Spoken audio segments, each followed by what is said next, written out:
Ciao ragazzi, bentornati su House Crusaders, il canale 100% dedicato al mondo di Warhammer Age of Sigmar in italiano. Continuiamo il nostro Road to Clash, la strada che ci porterà all'evento di Milano di settembre 2021, targato House Wars.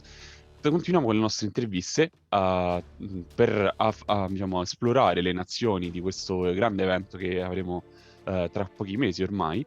E oggi parliamo con Guillaume, capitano della Francia, quindi capiremo meglio come funziona il gioco in Francia e esploreremo un po' la preparazione della sua squadra e come si struttura appunto la loro preparazione per il Clash. Hi Guillaume, so thank you for being here. Hi Francesco, hi everybody. It's a pleasure to meet you everyone. I'm happy to be here. Nice, thank you. I was just telling that, so what we will be talking about today, and we will get to know you a little better and how the game is played in France and how your team is going to get ready for the big event in Milan. Yeah, we are all expecting that. I guess now we can say it will happen unless big things. But I think it's in good shape right now. Yes, so yeah. Everybody in France are really excited. Yeah, just to give an update to people about how things are going here in Italy. The COVID cases are going really down. They are the lowest, I think, from September, October, and they keep going down. So hopefully everything should be fine. We are getting vaccinated, and I think 70-80% of the population should be all good for September. So everything is looking good as you were saying. So let's keep our fingers crossed that Exactly. it really will be. Okay, so let's begin with the question I ask to all my guests, and it's a very simple one. How did you start playing Warhammer? What was it like for you? Okay, I guess it's a usual kind of thing. I was going to school, high school, and just near my bus stop there was a games workshop. And I always looked at models and everything. So one time I come in, I see it, and I start like that. First, it was only for buying models and only try to paint them because it wasn't painting. It was really awful. Oh. And just in those few months, I really discovered modelism, I guess, creating your models. And just a few months later, it was the start of the 6th edition of Battle. It was really great because there were remodels. So I wasn't new in the thing. Everybody was new about that. And it was really great to start at this time. Cool. So you started with Warhammer Fantasy? Yes, right? the 6th edition. Cool. And did you have a favorite army at the time? Yeah. I started with Uruk, and I still love them, but it's too much of randomness. And my really preferred army, even right now, is Dark Elves. And I try to find them where I can, when in the Daughter of Cain or even in Cities of Sigmar. And I try to play them because I really like the style of the army. Really, it's my color. It's purple. It's really what I like. Even if they weren't really good at the time, so I really like to play Daughter of Cain when I could, and I really enjoy that. Even if I'm not a big fan of Morat. I'm for her son. Well, she's crazy. Probably it's better to leave her alone because you never know what she will come up with, like she did in the Broken Realms, like she split in two. So I really bond in the Elves really much, and I made a promise that I would never play dwarfs. During all the time, and now I'm playing Cities of Sigmar with Iron Drakes, and I'm surfing on the wave of they are Druidians and not dwarfs. So technically, I'm not cheating. Well, yes. There is no more dwarf for me. That's true. Well, yes, they aren't called dwarfs, so I think it's legit. It's a technicality, but it plays nice with the lawyer. Yeah, exactly. Yes, dark elves are a beautiful army. I mean, in my opinion, when I was younger, I was a lot into wood elves, and I still love the aesthetic because I love Sylvanet, for example. But maybe if fantasy came back, I'd probably start with dark elves as well because I don't know, they look cooler to me right now. And yeah, I love purple as well. Like my Sylvanet have purple colors, so this would fit my style at the same time. So I understand. Yeah. No, But but yeah. it was really a shame that they do the Sylvanet. It was an aesthetic and cool army to play with a real strategy coming for them, but they totally abandoned the Wanderer's part, Hmm. and it's quite a shame, I guess, because there is a lot to do on this side of the elves, but they don't really try. Yeah. Maybe for future, I guess. Yeah. Let's hope for Kunati, as everybody's saying. I'm still hoping. I hoped for Kragnos to be a Kunati, but it's clearly not. No, it's not a good center like that. Yeah. Yeah. Cool. So, as you were saying, now you play mostly Daughters of Cain and Cities of Sigma, right? Uh, f- yeah, my first army in V1 was Fire Slayer. I Uh-huh. guess that's the one where it's with this one that I won the most prizes over here. The ESC, the ETC, that's all from them. Hmm. Um, I really liked them because it was an army without randomness. I throw 4 dice, 4 charges. I throw, it was things like that. It was really perfect. So I really liked them. But when the Daughter of Cain came, yeah, the Fire Slayer went down. So that was one point. But the Daughter of Cain was really cool with the 6-inch piling, Oh yes. a lot of things like that that I really enjoy. And I think I was one of the only player to play them in Dry Shiganet at the time. Nice. Yeah, it was really interesting, and I think it was better than Agnar. Um, yeah, I really tried it, even if in the ESC of the year after. Hmm. Um, yeah, it quite performed since I was third, but not that much than Fire Slayer. Yeah. Yeah. Well, they work a lot on prayers, the both of them, Yeah, exactly. which 3 is plus a lot New less Hoping. random than spells, I guess. Exactly. Well, off the dice, so that's already less randomness.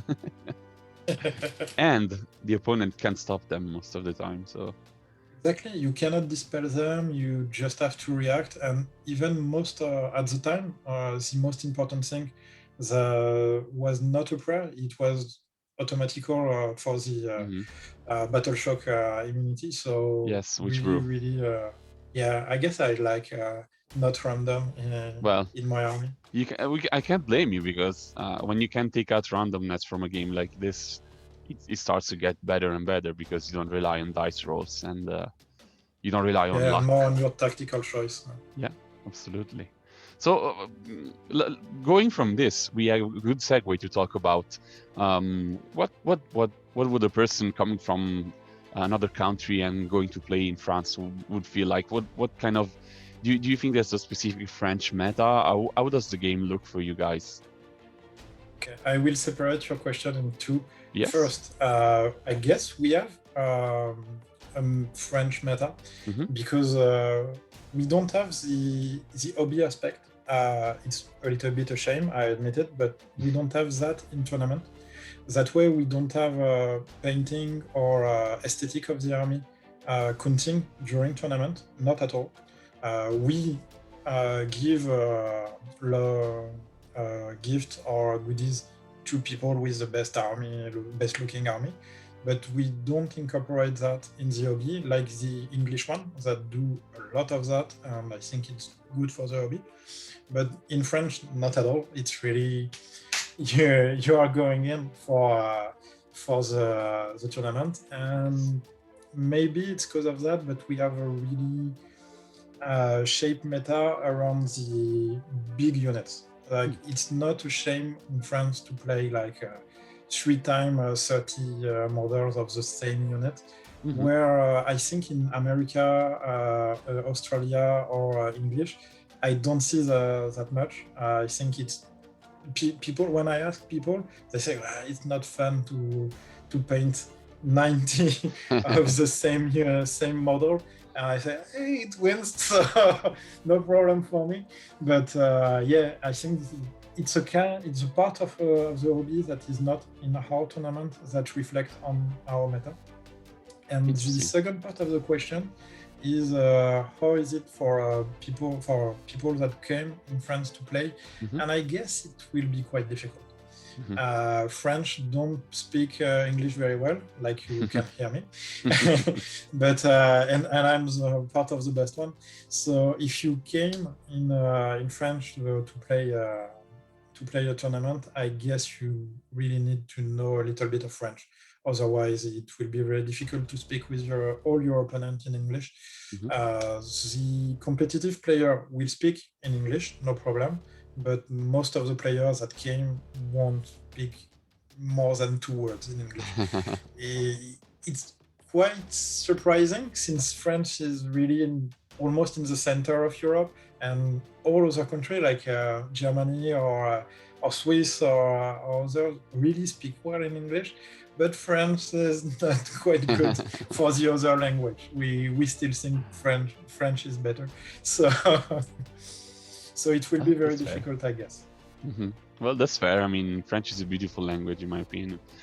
So it makes sense to enjoy talking it. And but yeah, I think maybe it's interesting because I spoke to Marco, which is an Italian guy that lives in France. I don't know if you know him.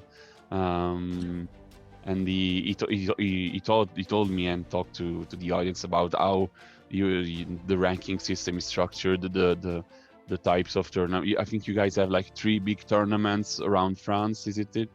And the final big one in Paris, something like this. So just to unpack this to people who might doesn't know already, but how does it work? Do you guys have a ranking system, an official tournament organization or anything? Yeah, so we have 2 kind of things. The first is we use mostly tabletop tournament, so T3 for the intimate, to have a big understanding of what happened in tournament. And I guess if you want to play Warhammer in France, you go over there and you will see all tournaments that are coming. So it's easy, but apparently we are kind of the only one with Belgium to use it. So I would love if we have one for everybody. That way we would see everything and do not miss any tournaments that sometimes are just quite near the frontier. So it would be interesting, but yeah, we will try to do that, I guess. And the other thing is we have created a big association, a national association that called AOSFF, that federate, I would say that, the big tournament, because they created, the first thing, they help the French team financially and with all aspects of time gaining of someone that look for you things and things like that. But they also have an arbitral part with referee formatting, like in Magic. Not quite as strange than Magic, but it is the goal. And we really have this to really have the same rules for every tournament. And they sorry, my English is bad. No worries. They propose to tournament to send a referee that will be the referee for the tournament, help you for logistical stuff about the tournament, like the inscription on T3 or everything like that. So it's really interesting, and they try, because with COVID it's really difficult, but they try to have a solo and a team championship with 5 tournaments around France and a final. It's not doing so great right now, but I hope in Well, the yeah. next few years we will have that, to have a French champion and a French team champion. Cool. And it will be great like that. Cool. That's very interesting. We have lots of similarities with you guys because we also have like a federation, like organization almost, where we have a standardized info pack for tournaments. So you like apply to organize a tournament with them, and they give you the pack and the ways to provide results back to them. So then you can have a ranking that makes sense because everybody plays the same pack, so the rules are the same. But we don't have anything about referees, but that's a good idea because we never talked about it. That's a really good idea. You give me a really good topic to talk about with the guys. If you want, we have 2 of our AOSFF referees that are part of the council with Carlos. So there will be 2 of our French referees that use this system with a lot of referees sharing their knowledge, and they will be referee for the Age of Sigmar World. That's why I think I will most of the time be speaking with Carlos, since the 2 others are French people. So I guess my referee will be Carlos, which I love. No problem. To everybody, Carlos is the 3rd referee and he's Italian. So Guillaume is saying, well, I will be talking to him, so there's no ambiguity between French. Not that we ever thought about, but it's it makes sense. I mean, it's legit. It's a competitive tournament. It's important to be fair with each other. True, absolutely. Cool. That's a great. I mean, you sound like a very well-organized country. For example, I talked to Agnes, the Dutch captain, and they are in a earlier stage in respect of you guys because they are still trying to get in contact with people around the country. They don't really have already a tournament organization. So I think the game is quite advanced in France for you guys, and sounds like you're doing a really good job in getting all the guys together and progressing as a community. The important point for us is because we don't have a huge community like USA or Australia or England, but our community is really competitive for most of it. Of course, we have a hobby player that plays not competitive game, but even in association, I guess most of our players play match play and not narrative play. There is people that play narrative play, but I guess in French we play less that. We are more for the match play and looking for that. And second point, we have a big YouTube channel that is French War Game Studio that I guess really help us for motivating people when they see what was the UTC. And after both of his reports on the first and the second last UTC, there was really an embracement of people about our competitive players. And it was really beautiful to see people that want to do things for us and try to help us one way or another. And people are really quite interested in that. They don't love the meta at the moment, I know that, but people want to play competitively even though. So I guess it's more, we don't have a large community, but all our community is playing the same game. That's why we are in the competitive game. Well, that's one of the important points of a big event like the one in Milan, that it's to get people interested, get people involved, get people excited to try and participate in the next event, and also to apply for the team. Regarding this, I was interested to know, how do you guys organize your team? Like, is there like a selection? Is there like something like this? How did you guys come together as a team? We have a French organization that I try to put in place. I hope you have 30 minutes so I can explain it to you. It's quite complicated just because I wanted to be fair. First of all, I I am team captain. First things first, because I was the first one being in the place.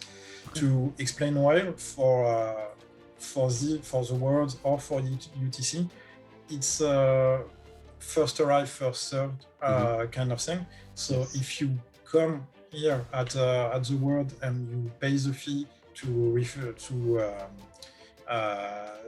the world and say you are the team captain, you will be the team captain Yes. of your country. And for a country competitive like I explained you in France, it's not possible.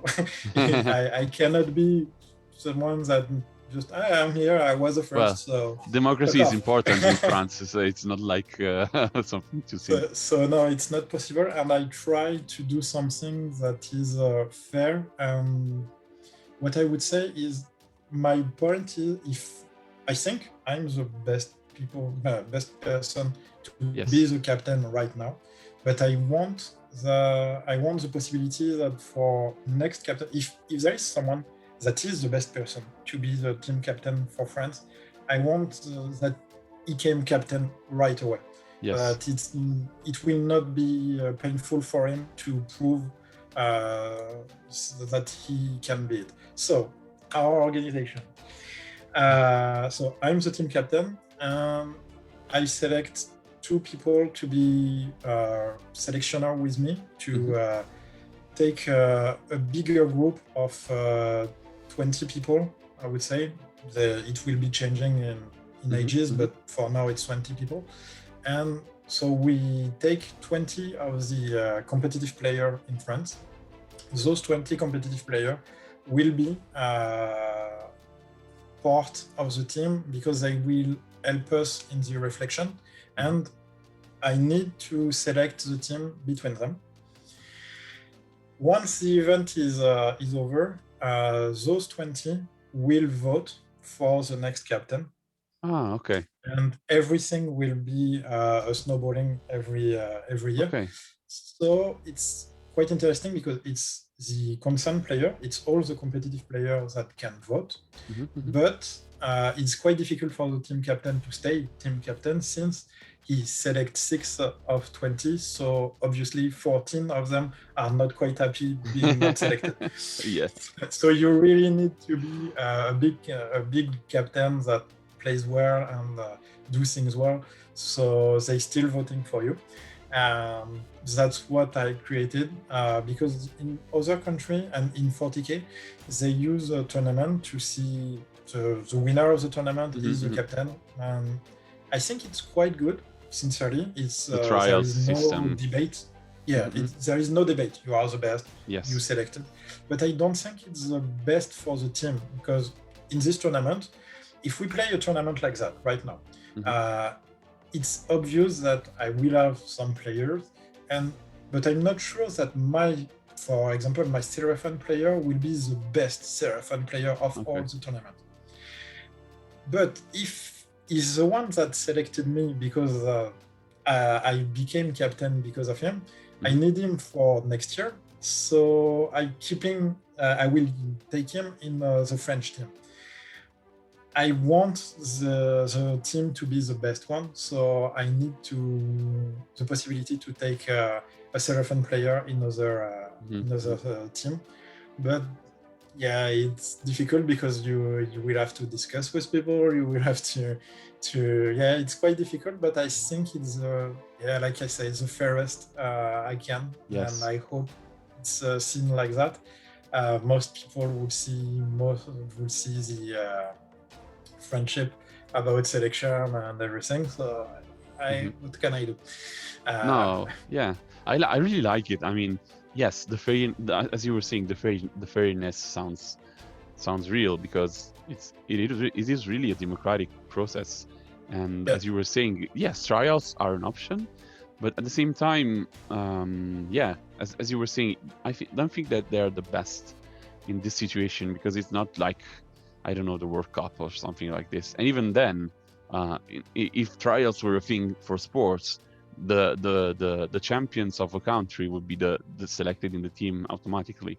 But that doesn't mean that they are the right choice. So I think there needs to be another thinking process behind it. For me, it's like And I don't know if you follow soccer or things like mhm, that, mhm, but the French team for soccer is not the best team of the French league. You know, mhm, mhm. we take players from other team, obviously, Yes. and I think it's the way it should be done. Mhm, So mhm. that's why I do that. Yeah, well, I really like this, and I think you were the first one to give us a really in-depth look in how how the selection works, and it's a very, it's probably the one that I feel close to the most, and yeah, I think you're doing a great job. I mean, at the same time the fact that you put yourself on the line, and then you saying, well, I might be a captain this year. I'm not sure if I will maybe next year, but that's like a sign of you being sincere and honest to people in putting yourself into the pool of people, and really keeping it open for everybody else to be in the team. But my point is really I was here in the right place at the right moment, Mm-hmm. and I really don't want my. What I was thinking is, if I did just came 1 year after, and there was someone, I would love that I can be in this place, and not just because he was the first one. Mm-hmm. So I created something like, if me were coming right now, Mm-hmm. I hope he would be captain, and it was the point. But I have quite a problem right now, because I'm putting my player part, my player, oh, how say You can say it career in, you can apart, yes. and I'm going for the coaching part. Mm-hmm. Really important for me. I Mm-hmm. still play for understanding of the game and for pleasure, Mm-hmm. but I'm no more a competitive player. To be fair, I think I'm still in the top 50 of France, but definitely not in the top 10. Definitely not.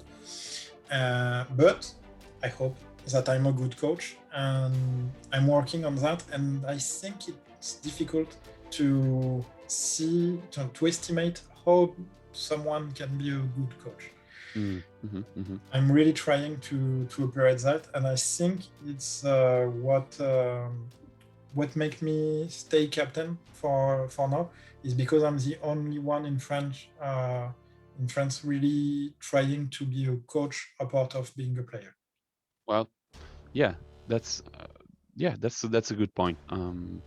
You're you're doing something that nobody else is doing, and we don't have any infos about good coaches in Age of Sigmar team events. So you are the pioneer of coaching, and that's a really cool thing in my opinion. So yeah, props to you because you're doing a lot of work in my opinion.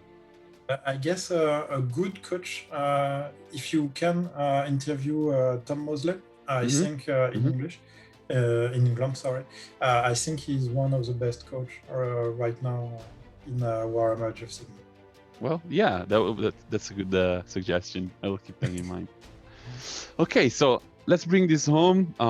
It's been a real pleasure to hear about all these cool things about France. Do you have like any shout outs, any closing thoughts you wanted to share? I want really people to make commit in tournament. I heard a lot of people that only look on channel like yours Mm-hmm. and do not take the courage to come in tournament because they think, oh, there will be big players and I'm here more for fun.